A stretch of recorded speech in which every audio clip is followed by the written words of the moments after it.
Un choc, un véritable tremblement de terre dans les cercles politiques et experts russes. Bakou a osé l'impensable. Des médias azerbaïdjanais notoirement proches du pouvoir ont publié des appels ouverts à la subversion de l'intégrité territoriale de la Fédération de Russie, une audace sans précédent. Ce n'est pas un incident isolé, c'est une campagne orchestrée par des porte-voix officiels. Ces publications ont désigné des régions russes, Daghestan, Caucase du Nord, zone turcophone, comme devant être libérées ou réintégrées au sein d'une grande Azerbaïdjan ou d'un grand Touran. L'ampleur de cette provocation a stupéfié Moscou car elle s'attaque directement à un principe fondamental de sa sécurité nationale, l'unité et la cohésion de ses entités fédérales. La Russie, État multinational, est particulièrement sensible à toute tentative de fomenter le séparatisme interne, surtout d'un partenaire régional. Cet acte unilatéral, perçu comme une agression indirecte, a suscité une indignation généralisée au Kremlin et parmi les analystes. C'est une ligne rouge dangereusement franchie.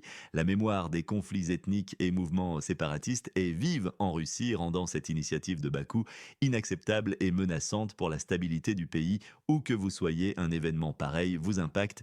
Dites-nous où vous trouvez-vous en ce moment? Dans quelle ville et dans quel pays nous regardez-vous? Votre perspective est essentielle pour saisir la portée mondiale de ce qui se déroule. Ces publications suggèrent une chose glaçante. Bakou pourrait lancer un travail discret mais efficace avec les minorités nationales russes. L'objectif, menacer le Kremlin de l'intérieur en exploitant de potentielles fissures ethniques ou en créant une pression supplémentaire pour Moscou. C'est une provocation totalement inattendue. Pourquoi maintenant? Parce que l'Azerbaïdjan dépend économiquement de Moscou pour ses exportations, pétrole, gaz, les investissements russes massifs, les infrastructures partagées et le soutien crucial de sa diaspora. C'est une situation qui défie toute logique car un pays dépendant ne mord pas la main qui le nourrit. Ces déclarations ne sont pas de simples coups de pub. Oh non, elles sont des allusions directes et volontaires de Bakou, un message clair et délibéré, soigneusement calibré pour un impact maximal. Mais pour qui est ce message et quel est le but ultime de ce jeu dangereux qui flirte avec la catastrophe et risque de déstabiliser une région déjà volatile? Est-ce une tentative de tester les limites de la patience russe, de repositionner Bakou comme un acteur indispensable ou de servir des intérêts tiers encore plus grands? Aidez-nous à visualiser notre audience. Marquez-vous dans les commentaires de quelle ville et de quel pays vous nous regardez actuellement.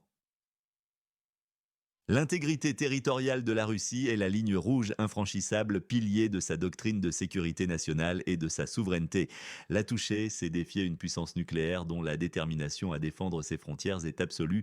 Les conséquences pour Bakou pourraient être cataclysmiques, non seulement militairement, mais surtout économiquement, politiquement et socialement, avec des répercussions dévastatrices. L'Azerbaïdjan cherche à affirmer son statut de force dominante dans le Caucase du Sud après le conflit du Karabakh, une victoire militaire qui a gonflé sa confiance et son ambition régionale. Mais à quel prix cette arrogance? Se distancer de Moscou est une chose, provoquer des attaques verbales directes menaçant la fragmentation interne de la Russie en est une autre, d'une toute autre gravité. C'est un jeu risqué, frôlant le chantage maladroit, qui pourrait transformer radicalement la perception de l'Azerbaïdjan. Le pays risque de passer de partenaire stable à source d'instabilité majeure, mettant en péril toute la stabilité précaire de la région. Imaginez les investisseurs internationaux fuyant massivement un pays imprévisible et engagé dans des jeux dangereux avec une superpuissance nucléaire. Les flux de capitaux se tariraient, les projets seraient suspendus et l'économie azerbaïdjanaise, dépendante des hydrocarbures, ferait face à un effondrement potentiel et à une crise sociale aiguë. Votre pronostic par rapport à cet événement, quand la Russie va-t-elle réagir de manière décisive, mois ou année? Et une seule raison, votre avis est crucial. Plusieurs théories circulent pour expliquer cette audace démesurée de Bakou. La première, cette partie de l'élite azerbaïdjanaise serait motivée par un revanchisme historique douloureux. La période soviétique, disent-ils, était une époque d'humiliation et ils chercheraient une vengeance symbolique. C'est une fantaisie dangereuse nourrie par une historiographie nationaliste, mais une fantaisie avec des conséquences réelles pour la stabilité régionale. La deuxième théorie pointe la Turquie, principal partenaire stratégique et allié idéologique d'Aliyev. La doctrine néo-ottomane d'Erdogan vise à consolider un monde turc plus large, incluant des dizaines de millions de peuples turcophones vivant en Russie, tatars, bachkirs, touvains, gagaouzes, etc. C'est une ambition pantouraniste qui entre en collision directe avec les intérêts existentiels russes. Visant à miner sa cohésion interne, l'Azerbaïdjan devient alors un instrument, un pion dans les jeux géopolitiques d'Ankara, agissant comme un bélier pour tester les défenses russes. Cependant, la Turquie dépend fortement de la Russie pour des raisons économiques et stratégiques vitales. Tourisme, gaz, coordination en Syrie, Libye, Karabakh. Cette interdépendance limite drastiquement sa capacité à provoquer Moscou de manière irréversible. Elle ne mettra pas son économie fragile en péril, ni ses intérêts stratégiques cruciaux pour les fantaisies irrédentistes de Bakou. Ankara joue un jeu délicat d'équilibre. Un conflit ouvert avec la Russie serait dévastateur pour ses propres ambitions. Quel expert ou média de confiance suivez-vous sur cette question dans la région du Caucase? Et dites-nous un nom. Le partage de connaissances est crucial dans ce contexte complexe. Une troisième version, plus sombre, évoque une implication directe du Royaume-Uni dans cette stratégie de déstabilisation. Londres, par ses corporations pétrolières et gazières historiquement très présentes en Azerbaïdjan, comme BP, et par sa stratégie de guerre d'information contre la Russie, pourrait influencer Bakou. L'idée serait de déstabiliser la Russie par procuration en créant un nouveau front de tension interne dans le Caucase. Cependant, la vidéo que nous analysons minimise cette capacité de Londres à orchestrer un tel scénario de démembrement à grande échelle. Confier le démembrement d'une puissance nucléaire résiliente comme la Russie à l'Azerbaïdjan est une surestimation grossière. C'est absurde. Aïe, oui. Il est bien plus plausible d'y voir une provocation calculée comme un instrument de pression sur le Kremlin pour obtenir des concessions sur des questions sensibles et plus circonscrites. Des enjeux cruciaux comme le statut du couloir de Zangezur, vital pour l'Azerbaïdjan et la Turquie, ou les relations avec l'Arménie et l'Iran pourraient être en jeu. Mais ce n'est pas une stratégie viable à long terme pour Bakou, car les risques l'emportent de loin sur les gains potentiels. Elkan Shahinoglu, chef du centre analytique Atlas, expert azerbaïdjanais respecté, l'a bien dit, l'Azerbaïdjan n'a ni les ressources ni l'intérêt de détruire la Russie. Nos véritables intérêts sont la prospérité économique, l'amélioration des routes de transit et non la provocation d'une puissance nucléaire. Ces propos invalident catégoriquement les revendications extrémistes des médias pro-gouvernementaux azerbaïdjanais. Ils reconnaissent l'absurdité, le danger existentiel et le caractère suicidaire de cette voie pour l'Azerbaïdjan. Ces appels au démembrement de la Russie ne sont que du populisme bon marché, une rhétorique enflammée, un simple tir rhétorique en l'air, certes, mais un tir qui aura des conséquences extrêmement réelles et potentiellement irréversibles pour l'Azerbaïdjan, car la Russie ne prend jamais à la légère les menaces à son intégrité territoriale. Le conflit du Karabakh a profondément transformé l'Azerbaïdjan, lui conférant une nouvelle confiance en soi et une perception accrue de son propre pouvoir et de son influence régionale. Il se voit désormais en véritable hégémon dans le Caucase du Sud, capable d'imposer sa volonté. Cela alimente une certaine arrogance qui peut obscurcir le jugement stratégique. La Russie a toujours maintenu un contrôle fort sur les organisations azerbaïdjanaises et les diasporas étrangères sur son territoire, craignant les influences extérieures. Des mesures renforcées sont déjà en place et seront intensifiées en réponse à cette provocation. Les provocations azerbaïdjanaises s'inscrivent aussi dans une guerre d'information occidentale plus large contre la Russie, visant à la déstabiliser de l'intérieur. Mais la tentative de secouer les minorités nationales russes, de fomenter des mouvements séparatistes, relève du populisme bon marché et d'une méconnaissance flagrante de la réalité russe. La Russie est un État multinational stable, doté d'une forte cohésion nationale. C'est surtout une puissance nucléaire qui s'est ripostée sévèrement et de manière asymétrique à toute menace perçue à sa souveraineté. La population azerbaïdjanaise en Russie est d'environ 600 000 personnes, une diaspora certes nombreuse et économiquement active, mais loin d'être un levier de pression suffisant pour déstabiliser un pays de la taille de la Russie. À titre de comparaison, la Russie compte plus de 4,7 millions de Tatars, 1,5 million de Bachkirs, 1,7 million de Tchétchènes et des dizaines de millions de peuples turcophones et d'autres minorités qui sont profondément intégrées et n'ont aucun intérêt à la déstabilisation de leur pays. La comparaison de ces chiffres met en évidence le ridicule et le caractère illusoire des ambitions azerbaïdjanaises de démembrement de la Russie par le levier des minorités. C'est une stratégie vouée à l'échec et qui ne peut que se retourner contre ses initiateurs. Quel événement dans la région du nord du Caucase est, selon vous, sous-estimé par les médias? Nommez-le et expliquez pourquoi. La Russie ne restera pas les bras croisés face à une telle agression rhétorique et aux menaces implicites à sa souveraineté et à son intégrité territoriale. Elle est capable d'une réponse de force implacable et multiforme, un durcissement sans précédent du contrôle sur toutes les organisations azerbaïdjanaises en Russie est inévitable, avec une surveillance accrue de leurs activités et de leurs sources de financement. La déportation massive et rapide d'éléments considérés comme déloyaux est une option très réelle. La coupure systématique et définitive des canaux de financement suivra, ciblant les envois de fonds de la diaspora et les investissements azerbaïdjanais en Russie. Les conséquences économiques pour l'Azerbaïdjan seraient purement et simplement désastreuses, plongeant le pays dans une crise sans précédent, des restrictions drastiques sur les transferts d'argent des travailleurs migrants, des barrières douanières et des entraves majeures au transit de marchandises et d'hydrocarbures via le territoire russe seraient mises en place. Cela pourrait effondrer des segments entiers de l'économie azerbaïdjanaise déjà structurellement vulnérable au prix du pétrole. La prospérité relative de Bakou dépend fortement de l'interaction économique étroite avec Moscou. La diaspora azerbaïdjanaise en Russie est profondément intégrée dans l'économie et la société russe. Leur bien-être et leur capacité à soutenir leur pays dépendent directement de la stabilité de la Russie. Provoquer la Russie de la sorte, c'est littéralement se couper la branche sur laquelle on est assis, non seulement pour le gouvernement de Bakou, mais surtout pour sa propre population et sa diaspora. C'est une autodestruction assurée pour des centaines de milliers d'individus. Géopolitiquement, Moscou soutiendra plus fermement l'Arménie, son allié historique, par des livraisons d'armes, une aide militaire et un soutien économique et diplomatique accru, rééquilibrant les forces. La coopération militaire et économique avec l'Iran s'activera et s'intensifiera, créant un axe de contrepoids puissant contre Bakou et Ankara. L'accès de Bakou aux plateformes internationales, ONU, OSCE, CSTO, OCI pourraient être systématiquement bloqués, isolant davantage l'Azerbaïdjan sur la scène mondiale. En bref, l'Azerbaïdjan perdrait tout, sacrifiant des décennies de construction diplomatique et économique pour une provocation stérile et irréfléchie. Plusieurs scénarios se dessinent. Le scénario optimal pour la Russie, Bakou, réalisant l'ampleur de son erreur, reconnaît publiquement son tort. Elle condamne sans équivoque ses publications extrémistes et réaffirme son engagement indéfectible envers l'intégrité territoriale de la Fédération de Russie. Des excuses officielles seraient présentées au plus haut niveau et des mesures concrètes seraient rapidement mises en œuvre contre les médias et les individus responsables.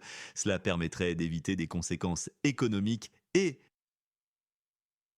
politique désastreuse pour l'Azerbaïdjan, ouvrant la voie à une normalisation prudente et progressive des relations.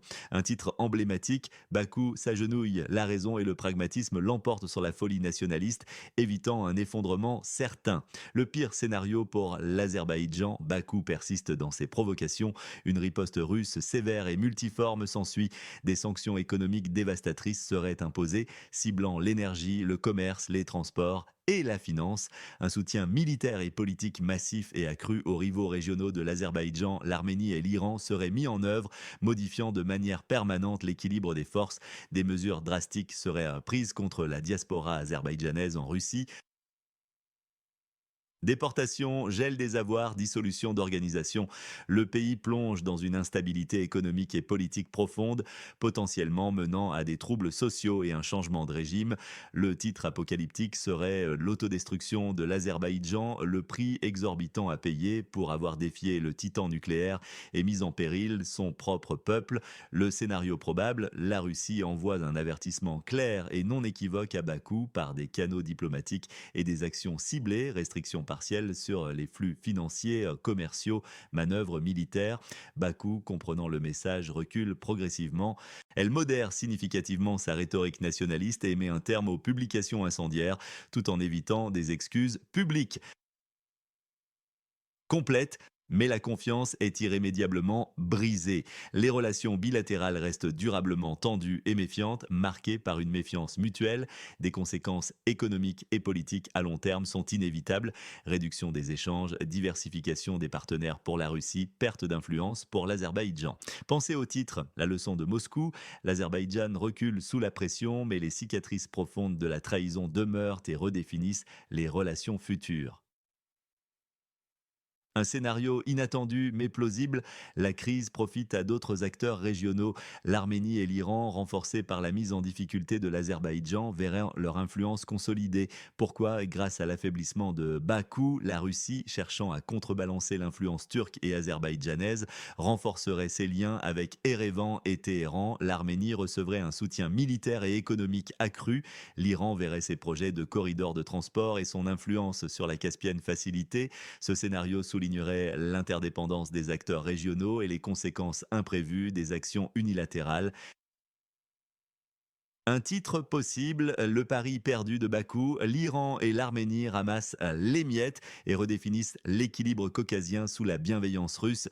Qui gagne et qui perd? Les perdants clairs et incontestables sont l'Azerbaïdjan. Son économie sera ruinée, conduisant à une instabilité interne et une chute du niveau de vie. Il subira une perte drastique de souveraineté et d'influence régionale. Sa diaspora en Russie subira des déportations massives et la fin de leurs activités économiques vitales. Les ambitions turques de pantouranisme utilisant Bakou seront sévèrement limitées par la force russe. Le Royaume-Uni, s'il a tiré les ficelles, verra l'échec de sa tentative de déstabilisation. Les gagnants clairs, la Russie, elle réaffirmera sa force, sa détermination à défendre son intégrité et sa stabilité intérieure. Elle consolidera son rôle d'hégémone régionale, elle punira la trahison. L'Arménie et l'Iran bénéficieront d'un soutien accru de Moscou. C'est un jeu à somme nulle où la folie d'un acteur bénéficie à d'autres. Sous le regard vigilant de l'ours russe, où que vous soyez dans le monde, cette situation a des implications profondes sur la stabilité mondiale. De quel pays et de quelle ville nous suivez-vous aujourd'hui? L'ours russe ne dort jamais. Sa réponse implacable du Kremlin au rêve de démembrement de Bakou ne tardera pas. Bakou a poignardé la Russie dans le dos, brisant des décennies de relations complexes. La vérité sur ses fantaisies de démembrement et leurs parrains secrets, qui pourraient inclure des puissances occidentales, est alarmante et doit être mise en lumière. Compte tenu de l'interdépendance économique profonde de l'économie azerbaïdjanaise avec la Russie, pourquoi joue-t-il avec le feu de l'autodestruction? La Russie ne cédera pas un pouce de son territoire sacré. C'est le prix de l'orgueil démesuré. C'est une affaire de sécurité nationale existentielle pour le Kremlin fort et déterminé. Qui tire réellement les ficelles de Bakou? Les complots britanniques sont-ils démasqués? La vérité finira par éclater. Vous êtes conseiller du leader de la Fédération de Russie. Quel est le premier pas que vous suggéreriez pour les 90 prochains jours? Un seul, décréter l'interdiction immédiate et totale de tous les transferts de fonds de la Russie vers l'Azerbaïdjan, geler les avoirs des entreprises azerbaïdjanaises et des oligarques liés au pouvoir en Russie et suspendre tous les accords de transit énergétique jusqu'à ce que Bakou retire publiquement et sans équivoque ses menaces, démontrant ainsi la capacité de la Russie à paralyser l'économie azerbaïdjanaise en quelques jours sans même recourir à la force militaire directe. La peur est palpable à Bakou où l'élite dirigeante doit faire face au réveil de l'ours russe et aux représailles dévastatrices. Les Azerbaïdjanais de Russie sont devenus les otages des délires nationalistes de leur élite. Qui paiera le prix de l'irresponsabilité d'Aliyev? Le peuple azerbaïdjanais au pays et dans la diaspora. L'ombre d'Erdogan plane sur le Caucase, mais la Russie a des leviers de pression directs, puissants et rapides. Économique, étrangler l'économie, politique, isoler et militaire, rappeler sa supériorité. La Russie n'est pas un pays à provoquer impunément sur l'intégrité territoriale. La stabilité régionale est gravement en jeu. La provocation a des limites. Bakou les a-t-elle dépassées, condamnant son avenir et celui de son peuple? L'avenir nous le dira, mais les signes sont sombres. Quelle est la ligne rouge qui, selon vous, ne devrait jamais être franchie entre l'Azerbaïdjan et la Russie? Ces événements sont complexes, leurs ramifications profondes et leurs conséquences loin d'être anodines pour la stabilité globale. Comprendre ce qui se joue derrière les titres est vital si vous voulez des analyses pointues, une vision claire et sans filtre de la politique mondiale. Abonnez-vous à notre chaîne, c'est votre source fiable d'informations. Activez la cloche pour être sûr de ne manquer aucune de nos prochaines vidéos exclusives. Partagez ce contenu crucial avec vos proches pour qu'ils comprennent les enjeux. Vos commentaires, réflexions, likes et votre soutien sont essentiels pour nous. Ils sont le moteur qui nous pousse à continuer. Votre engagement est notre plus grande force. Ne laissez personne vous dire le contraire.